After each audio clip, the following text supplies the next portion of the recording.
Merci, mon cher collègue. La parole est à Madame Maréchal Le Pen.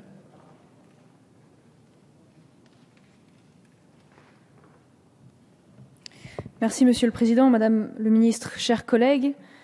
Dans ce texte, l'idéologie, la lâcheté politique et le refus de vous remettre en question face aux échecs de vos choix économiques sont les ingrédients du cocktail explosif que vous faites aujourd'hui boire aux Français. Vous agissez dans l'urgence avec des mesures qui ne feront que creuser le déficit, 100 millions de déficit prévus en plus pour les régimes généraux, aveu d'une politique dénuée d'ambition. Il suffit de regarder avec quelle frilosité sont abordées les réformes des systèmes de retraite des cheminots, d'indemnité chômage des intermittents, même frilosité que sur la question du financement des syndicats, surtout pas touche aux copains. Lâcheté encore lorsqu'aux véritables réformes de structure, vous préférez grappiller quelques millions ici et là, en gelant ou en prolongeant indéfiniment le gel pour certaines pensions ou salaires.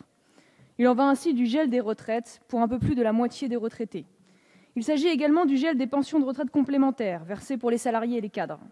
Ajoutons que la revalorisation de la valeur du point de retraite complémentaire sera sous-indexée en 2015.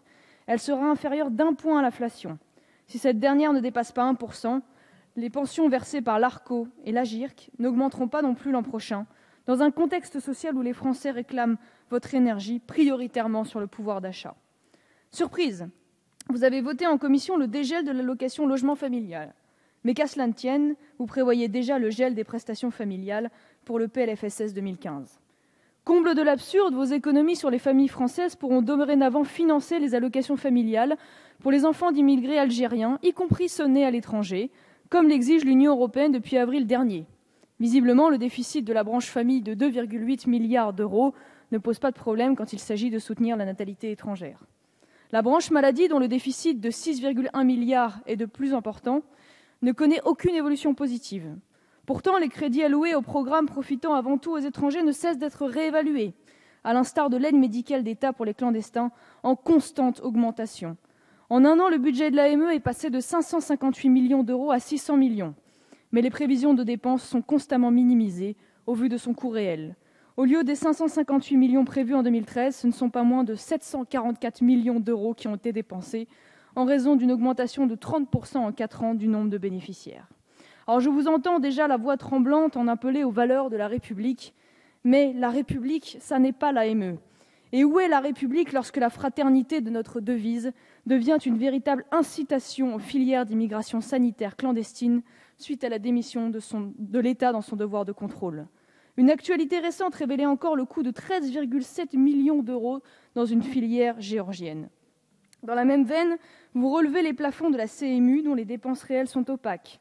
L'augmentation de 8,3% du plafond en juillet dernier ajoutera 200 000 personnes aux 4,8 millions de bénéficiaires. Le relèvement des plafonds de la CMU-C ainsi que de l'ACS auront pour conséquence d'augmenter massivement les bénéficiaires. Mesure défendable en période de crise pour les plus démunis de nos compatriotes, si cette générosité coûteuse pour la communauté était une fois de plus réservée aux citoyens français. Et pendant ce temps, les dépenses du régime général continuent de courir. 336,5 milliards en 2012, 344,8 milliards en 2014. Nous ne sommes plus à quelques dizaines de milliards près.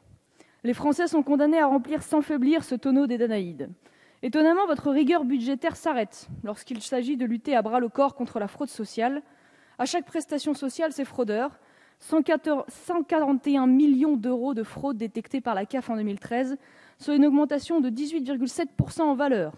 Une vétille au regard des 5 milliards de fraudes annuelles, selon le rapport pourtant largement sous-évalué de M. Tian, certaines estimations allant jusqu'à 20 milliards.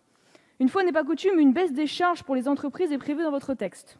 Impossible alors de résister à la curiosité de s'y attarder. Il s'agit de la suppression de la C3S. Passons sur le fait qu'aucune explication ne soit donnée sur la façon de garantir l'équilibre financier des branches maladie et vieillesse des bases du régime social des indépendants. Passons également sur la double peine de ces travailleurs indépendants qui ont déjà connu d'importantes hausses de cotisations sociales l'an dernier.